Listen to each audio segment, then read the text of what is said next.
"You're no longer needed, Richard," Deborah said, laughing with a glass of wine at the party. I smiled and quietly replied, "That's fine, because I just sent your messages to your lover to the entire office."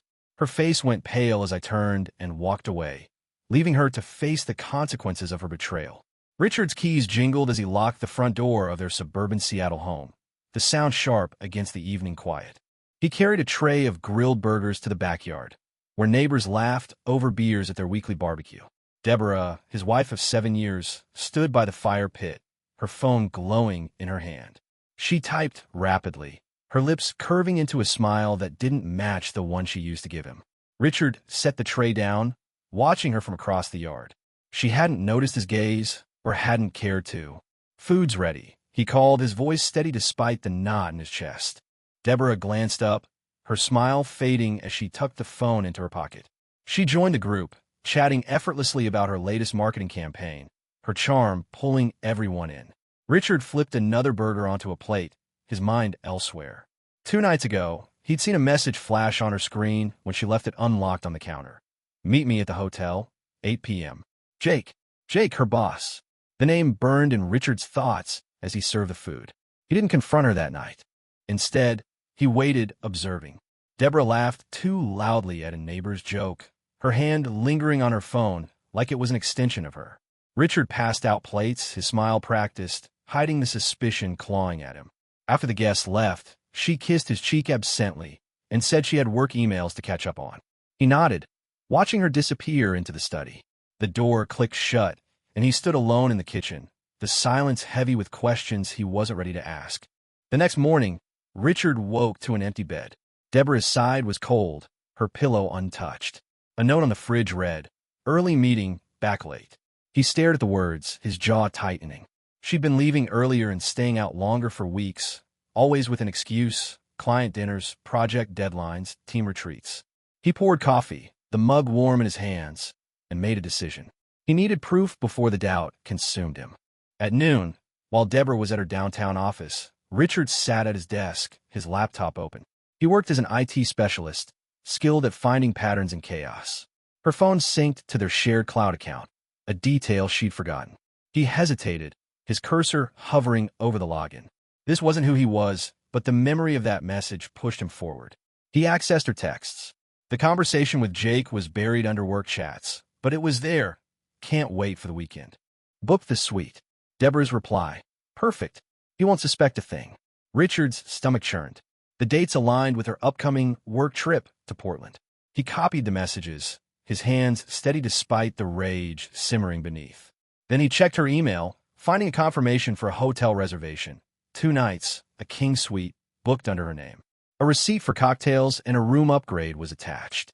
He saved it all to a USB drive, his movements precise, mechanical. Confronting her now would only spark denials. He needed a plan, something that would expose her without giving her room to twist the truth. That evening, Deborah came home late, her heels clicking on hardwood. "Long day," she said, dropping her bag on the counter. Richard nodded, stirring pasta on the stove. She didn't notice his silence, already scrolling her phone again. He served dinner, watching her text between bites. "Big project?" he asked, his tone casual. She shrugged, not looking up. Just the usual chaos. Her lie was smooth, practiced, but Richard caught the flicker in her eyes, a tell he'd ignored for too long. He didn't sleep that night. Instead, he sat in the dark, mapping out his next move. He contacted a real estate agent, arranging to view a small apartment across town. He used a fake name, paying a deposit in cash. Then he opened a new bank account, transferring just enough to cover a month's rent without raising flags. Every step was deliberate, a thread in the web he was weaving. Deborah thought she held all the cards, but Richard was done playing her game. By Friday, the pieces were in place. Deborah announced her work trip over breakfast, her voice light, as if she hadn't rehearsed it. "Portland's going to be intense," she said, sipping coffee. Richard nodded, his face unreadable. "Need a ride to the airport?" he offered. She shook her head, already distracted by her phone. "I'll manage." He watched her pack, noting the new dress she slipped into her suitcase, one she'd never worn for him. As she left for work, Richard made one final move. He drafted an email to her company's HR department, attaching the messages and hotel receipt. He marked it anonymous, scheduling it to send during her trip. The corporate policy was clear. Relationships with superiors were a violation. Deborah and Jake would face consequences, but Richard wouldn't be there to watch her squirm. He had a different stage in mind. That night, alone in their house, Richard packed a backpack, laptop, clothes, the USB drive. He left his wedding ring on the counter. No note, no explanation. The front door clicked shut behind him, the sound final. He walked to a bus stop 3 blocks away, the Seattle night cool against his skin. A bus rumbled up, and he boarded, heading toward a new life. Deborah would return to an empty house, her secrets exposed, and Richard would be gone before she could rewrite the story. Richard stepped off the bus in a quiet corner of Seattle, the city's skyline a distant blur under the early morning haze. His backpack weighed lightly on his shoulder, packed with only what he needed to start over. The apartment he'd rented under a false name was a mile away, a small unit in a nondescript building where no one asked questions. He paid the landlord in cash, signed the lease as James Carter, and locked the door behind him. The space was bare, but it was his, a clean break from the life he'd left behind. He powered on a burner phone, keeping it offline for now. No notifications, no traffic. His old phone, still linked to Deborah, was off and stashed in the bag. He sat at a small table, the only furniture in the place, and opened his laptop. The email to HR was scheduled to send tomorrow, time for when Deborah would be deep in her work trip with Jake. Richard checked the draft one last time, ensuring the evidence, texts, hotel receipts, timestamps, was airtight. He didn't smile. This wasn't about revenge. It was about reclaiming his life. Meanwhile, Deborah boarded a flight to Portland, her suitcase stowed above her. She texted Jake from the airport lounge, her fingers quick, confident. Just landed. See you at the hotel. She didn't glance at the other passengers, didn't notice the man in a hoodie watching her from across the terminal. Richard had hired a private investigator, a discreet contact from his IT network, to track her movements. The investigator's first report came through an encrypted email. Photos of Deborah checking into a luxury hotel, Jake waiting in the lobby. Richard saved the images to his drive, more fuel for the fire. Back in Seattle, he mapped his next steps. He enrolled in an online coding boot camp, a dream he'd shelved to support Deborah's career. The course started in a week, giving him time to settle. He wired more funds to his new account, careful to avoid triggering bank alerts. Every move was calculated, a shield against the chaos he knew would come when Deborah realized he was gone. He didn't underestimate her. She was sharp, resourceful, and relentless when cornered. In Portland, Deborah sipped wine in the hotel bar, Jake's hand brushing hers. She laughed at his jokes, her confidence unshaken. She hadn't noticed Richard's absence yet, assuming he was at home, waiting as always. Her phone stayed quiet. No calls from him, no texts. She didn't check it often, too caught up in the moment. But across town, the investigator snapped another photo. Jake slipping a room key into her hand. The image pinged to Richard's inbox, a silent confirmation of what he already knew. By evening, Richard walked to a nearby diner, ordering coffee and a sandwich. The server, a woman with quick eyes, asked if he was new in town. He nodded, keeping his answers short. No one needed to know his story. He ate slowly, watching cars pass outside, their headlights cutting through the dusk. His mind churned with what came next. Deborah would return tomorrow, expecting to find him in their house. Instead, she'd find his ring on the counter, the only trace he'd left. In Portland, the HR email landed in the company's inbox at 9 a.m., flagged as urgent. The department head opened it, scanning the evidence. By noon, they'd called an emergency meeting with the ethics board. Deborah's phone buzzed with a message from her assistant. HR wants to see you when you're back. She frowned, dismissing it as routine. Jake got a similar message, but brushed it off, pouring her another drink. Neither suspected the storm waiting for them. Richard spent the day setting up his new life. He bought a cheap desk online, arranging delivery under his alias. He emailed his best friend, Owen, a vague message, taking some time away. I'm fine, just need space. Owen replied instantly, confused but supportive. Richard knew Deborah would call Owen soon, fishing for clues. He trusted Owen to stay quiet but warned him to expect her charm offensive. She'd play the worried wife, and Owen's politeness would make him a target. That night, Deborah returned to Seattle. She unlocked the front door, calling Richard's name. Silence answered. She checked the kitchen, the bedroom, her steps quickening. His keys were gone. his laptop missing. Then she saw the ring on the counter, glinting under the light.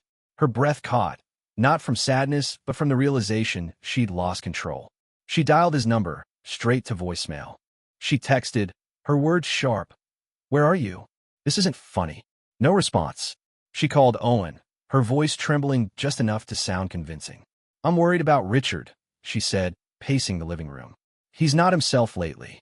Owen listened, unsure, promising to let her know if he heard anything. Deborah hung up, her mind racing. She checked their joint account. Half the savings were gone. Her jaw tightened. This wasn't just Richard leaving. This was him outmaneuvering her. In his apartment, Richard lay on a mattress on the floor, staring at the ceiling. The investigator's latest report confirmed Deborah was back, alone and rattled. He didn't feel triumph, only a quiet resolve. Tomorrow, she'd face HR. Her world would crack, and he'd be nowhere near it. He closed his eyes, not sleeping but planning. Deborah would dig, and she was good at it. He had to stay one step ahead, invisible, until the truth did the rest. Deborah stormed into the HR office at her Seattle firm, her heels clicking with purpose. The summons had come an hour after she landed, cutting her Portland trip short. She sat across from the department head, a woman named Claire, whose face betrayed no emotion. "We've received a complaint," Claire said, sliding a folder across the desk. Inside were printed screenshots of Deborah's texts with Jake, the hotel receipt, and photos of them together in Portland. Deborah's hands froze on the pages. "This is a mistake," she said, her voice tight. Claire didn't blink. "The evidence suggests a policy violation. You're suspended pending investigation." Back at his apartment, Richard checked his encrypted email. The investigator's latest update confirmed Deborah's meeting with HR. He leaned back in his chair, the weight of his decision settling in. He hadn't sent the email to destroy her, just to let the truth do its work. He opened his laptop and joined a virtual coding bootcamp session, his first step toward a new career. The instructor's voice filled his headphones, drowning out the faint hum of the city outside. He typed notes, his focus sharp, but a part of him braced for Deborah's next move. Deborah left the office, her phone buzzing with Jake's texts. "What's going on?" "HR called me too." She didn't reply. Instead, she drove to Owen's apartment, her knuckles white on the steering wheel. Owen opened the door, his expression guarded. "Have you heard from Richard?" she asked, her tone soft, practiced. "I'm worried he's not okay." Owen shook his head, choosing his words carefully. "He said he needed space. That's all I know." Deborah pressed, asking about Richard's habits, his favorite places. Owen deflected, sensing her urgency wasn't just concern. She left, frustrated, her mind racing for leads. Richard anticipated her tactics. He'd already changed his email passwords and locked his social media accounts. His investigator, still on retainer, monitored Deborah's movements. A new report arrived. She'd visited their old neighborhood coffee shop, questioning the barista about Richard's recent visits. The barista, loyal to Richard, said nothing. Richard smirked, impressed by his own foresight. He'd stopped going there weeks ago, knowing it was a place she'd check. Deborah wasn't done. She called Richard's parents in Tacoma, her voice breaking as she spun a story of his sudden disappearance. "He's been distant," she said, tears audible. "I just want to know he's safe." His mother, confused, promised to call if Richard reached out. Deborah hung up, satisfied she'd planted doubt. She didn't know Richard had warned his parents days earlier, asking them to keep his location secret. They didn't trust her act, but they played along, giving her nothing. In his apartment, Richard prepared for the next phase. He leased a co-working space downtown, a place to work on his startup idea, a cybersecurity app. He paid with his new account, keeping his alias intact. The space was busy, filled with freelancers and entrepreneurs, perfect for blending in. He met a developer named Mia, who offered to collaborate on his project. Her enthusiasm sparked something in Richard, a sense of purpose he hadn't felt in years. He agreed to meet her tomorrow, his first real connection since leaving. Deborah, meanwhile, hired a tech-savvy friend to dig into Richard's digital footprint. The friend traced his old phone's last location to their house, a dead end. She scoured their joint accounts, finding the missing funds, but no trail to follow. Her suspension from work left her restless, her reputation fraying as whispers spread among colleagues. Jake, now distant, faced his own HR scrutiny. Deborah's control was slipping, and she hated it. She drove to Richard's old office, hoping his coworkers knew something. They didn't, but her visit raised eyebrows. Her desperation was showing. Richard's investigator sent a final update. Deborah was checking public records, likely for his alias. He'd been careful, but her persistence unnerved him. He decided to move again, booking a short-term rental in Bellevue, a city nearby, but far enough to throw her off.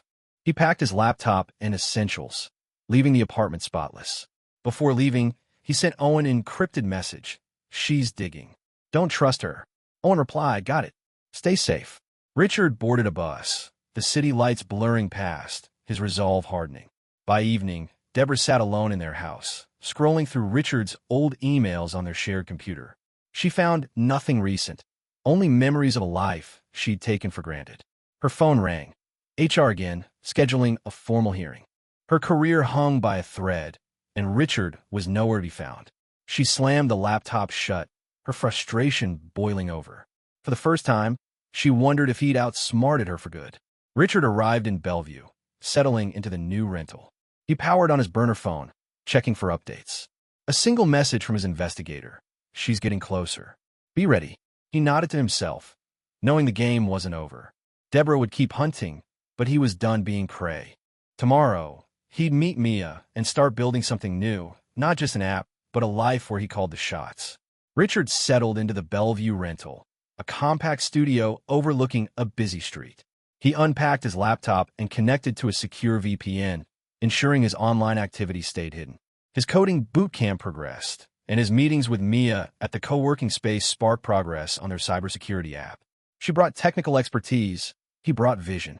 They spent hours debugging code, their collaboration fueling Richard's drive to rebuild. But a nagging unease lingered, his investigators' warning about Deborah's pursuit. In Seattle, Deborah faced her HR hearing. The board presented the evidence, her texts with Jake, the hotel receipts, and photos from Portland. She tried to deflect, claiming the messages were misinterpreted, but the board wasn't swayed. They terminated her employment, citing a breach of ethics. Jake, already demoted, avoided her calls.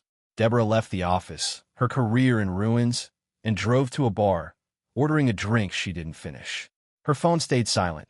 No word from Richard, no sympathy from colleagues. She hired a new contact, a private investigator of her own, to track him down. Richard anticipated her escalation. He met his investigator in a quiet Bellevue cafe, paying cash for a folder of updates. Deborah had accessed public databases, searching for his alias, but found nothing. She'd also visited his favorite bookstore, questioning the owner about recent customers. The owner, tipped off by Richard, gave her vague answers.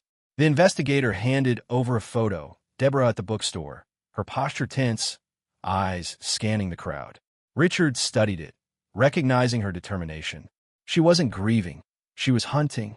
He doubled down on his precautions. He switched to a new burner phone, destroying the old one. He rerouted his email through an encrypted server and avoided public Wi-Fi. At the co-working space, he kept his backstory vague, telling Mia only that he was starting fresh after a rough patch. She didn't pry, focusing instead on their app's prototype. They tested a feature to detect phishing attempts, and it worked flawlessly. Mia high-fived him, her excitement contagious. For the first time in weeks, Richard felt a spark of hope. Deborah's investigator, meanwhile, hit a lead. A bank transfer from their joint account to an unknown recipient caught his attention. He traced it to a Seattle real estate agency, but the trail stopped at a cash payment under James Carter. Deborah grilled him for details, her voice sharp. "Find that apartment," she demanded. The investigator narrowed it to a few neighborhoods, including Bellevue. She drove there, checking buildings near bus routes Richard might use, her frustration mounting with every dead end. Richard sensed the net tightening. He asked Mia to meet at a new location, a library in Kirkland, far from his usual spots. She arrived with a laptop, ready to refine their app's interface. As they worked, Richard got a text from his investigator. "She's in Bellevue. Check 2 buildings near you." His pulse quickened. He excused himself, stepping outside to scan the street. No sign of her, but he couldn't stay. He booked a train ticket to Tacoma for the next morning, planning to lie low with a friend who owed him a favor. Deborah's investigator struck gold that evening. A landlord in Bellevue mentioned a tenant matching Richard's description, paid in cash. Deborah drove to the building, her heart pounding. She knocked on the apartment door, but no one answered. The landlord, suspicious, refused to let her in without proof. Furious, she waited in her car across the street, watching the entrance. Hours passed, and Richard didn't appear.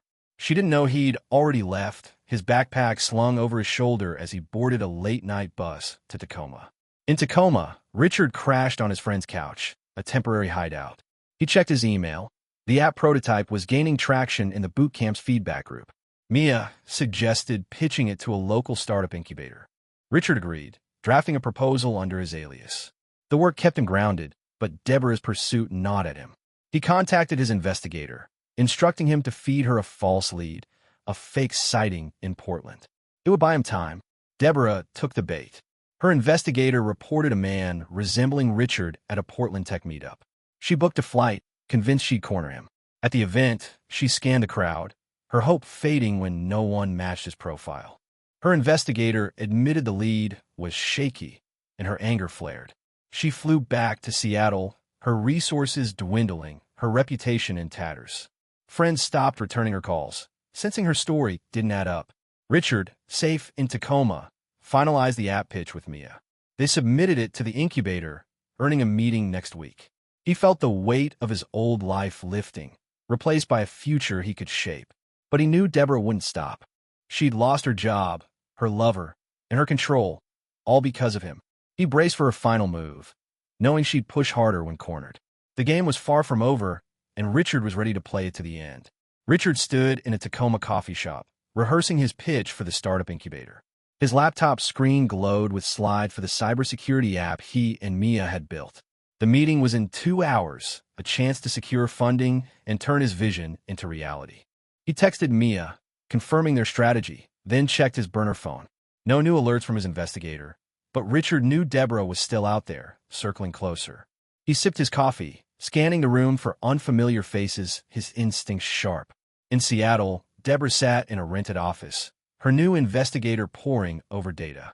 Her funds were low, her career in ruins, but her focus hadn't wavered. She traced the false Portland lead back to Richard's misdirection, a move that only fueled her resolve. He's in Tacoma, her investigator said, showing a grainy photo of Richard entering a bus station. Deborah's eyes narrowed. She rented a car and drove south, determined to confront him. This wasn't about saving their marriage. It was about proving she could win. Richard and Mia arrived at the incubator, a sleek building buzzing with entrepreneurs. They presented their app, demonstrating its phishing detection and user-friendly design. The panel leaned in, asking sharp questions about scalability. Richard answered confidently, his months of planning paying off. Mia handled the technical details, her enthusiasm balancing his calm. The panel promised a decision within days, and Richard left feeling a rare surge of optimism. He didn't notice the car parked across the street, Deborah watching from behind tinted windows. She followed him to the Tacoma bus station, keeping her distance. Her investigator had hacked into a local security camera, confirming Richard's movements. She saw him board a bus to Olympia, and she trailed it, her grip tight on the wheel. Her phone buzzed, a former colleague offering a freelance gig, a lifeline to rebuild her reputation. She ignored it. Finding Richard was all that mattered. She didn't want him back. She wanted him to face her, to admit she still had power. Richard sensed the tail as the bus neared Olympia. A gray sedan had followed for miles, too consistent to be coincidence. He texted his investigator. Check for Deborah in Olympia. Gray car. The reply came fast, confirmed. She's behind you. Richard's jaw tightened. He exited the bus at a crowded stop, blending into a group of commuters. He ducked into a bookstore, using the shelves as cover, and watched the street. Deborah parked nearby, scanning the crowd, her frustration visible. He slipped out the back, boarding another bus to a small town called Lacey. His investigator fed him real-time updates. Deborah was searching the bookstore, questioning staff. Richard used the time to secure a new rental, a guest house paid for with cash. He settled in, opening his laptop to refine the app's code. A message from Mia popped up. Incubator loved us. They're fast-tracking our proposal. Richard smiled, the first real one in weeks. He was building something, and Deborah couldn't touch it. Deborah, meanwhile, hit a wall. Her investigator lost Richard's trail in Lacey. the town too small for easy tracking. She checked motels and coffee shops, showing Richard's photo, but no one recognized him. Her freelance offer expired, her savings nearly gone. She sat in her car, the weight of her choices crushing her. For the first time, she questioned her pursuit. Richard wasn't just gone. He was out of her reach, living a life she couldn't control. She drove back to Seattle defeated. Richard received the incubator's email the next morning, funding approved. He and Mia celebrated over a call, planning their next steps. He moved to a permanent apartment in Lacey, signing the lease as James Carter. His investigator reported Deborah's retreat to Seattle, her search abandoned. Richard didn't gloat. He'd won not by destroying her, but by escaping her orbit. He enrolled in a new coding course, diving deeper into his work. Deborah faced her reality alone. Her colleagues had moved on, her friends distanced by her lies. She took a low-paying job at a small firm, her charm no longer enough to rebuild what she'd lost. Richard's absence wasn't just physical, it was a mirror to her actions. She stopped looking for him, the fight drained from her. Richard stood on his apartment's balcony, the small town quiet below. He didn't need to run anymore. His app was gaining traction, his partnership with Mia growing stronger. He thought of Deborah briefly, not with anger, but with clarity. She'd shaped his past, but his future was his own. He opened his laptop, ready to code, ready to live.